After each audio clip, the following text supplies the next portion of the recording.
Hi there and welcome to my YouTube video.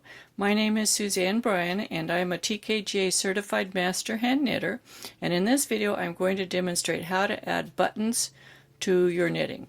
For example, on a button band, or it could be on a shawl or anything else. We're going to start out by having a button that's going to be on the front. This is the one that's going to be on the right side of the fabric. It can be your decorative button, and we're going to have a small button that I usually try to pick one that is the same color as the fabric to put on the back. We also have a sewing needle and our thread that we're going to use to sew the buttonhole on. You need to double check that the needle can go through the holes in the buttons, that it'll fit through. Yes and yes before you start. Sometimes they don't fit. You'll need a sewing needle that will go through the eyes of the buttons. So on the thread, I have a piece that's about 20 inches long, and I've folded it in half so that here's the folded portion. It makes a loop, and here's the two ends together at the other end. I'm going to thread the two ends through the needle to get started. So we're just going to thread these through the eye of the needle.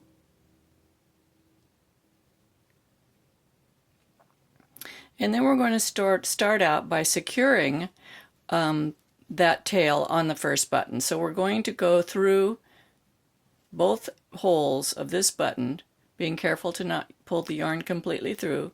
Go through the second hole, and we're going to go through that loop with the needle. And what this is going to do is it secures this button, so we don't have to worry about that end coming undone. Then we're going to bring our needle up through the work where we want to place our button, the front button. We're going to go through our front button, and you can use these holes however you want. It's just like sewing. You can go this way and this way, or across the middle. I'm going to go across the middle. And then back down through, and you can feel the button on the wrong side. You've got your button over here, and we're just going to go back through that so that from the front we're going to go back through over a couple of strands of yarn and through this needle through the hole and pull this needle up into place. Now we have it secured. Now we're going just to repeat going through the holes. And this time we're going to choose the opposite holes.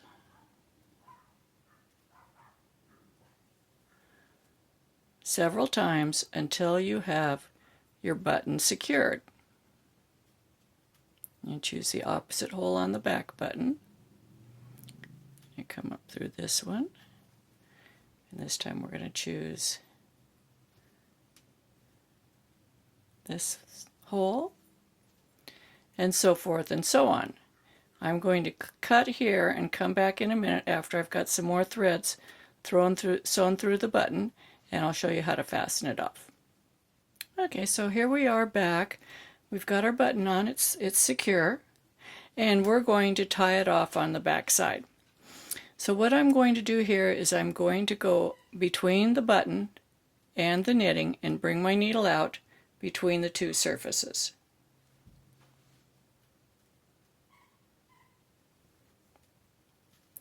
And then I'm going to take my needle and run it through the middle where I was. Let's get this bigger so you can see. You can see kind of where the threads have been going through the button. You're going to go through this way. Bring your needle around, go through this way. Not catching the yarn, just go directly under the button.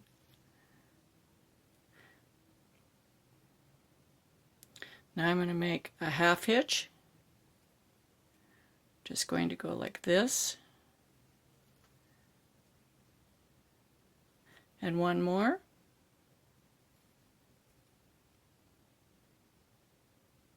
Behind the button.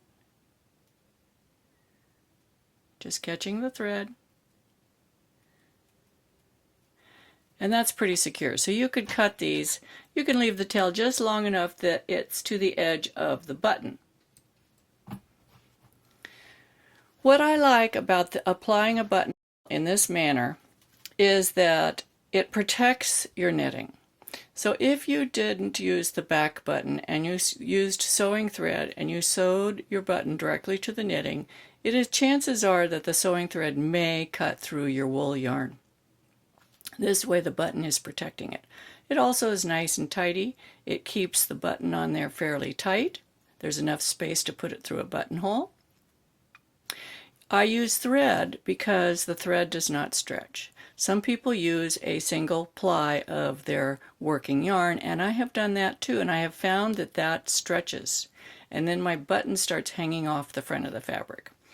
One last little thing about putting buttons on your work.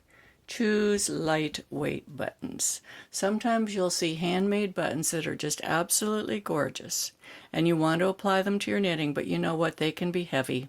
So feel the button, feel the weight of the button. You want a really lightweight button. You don't want it to pull down on your knitting or make your knitting sag in the front of your work.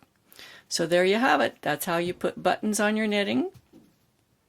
Looks good. I hope you enjoy my video. Please subscribe if you haven't already.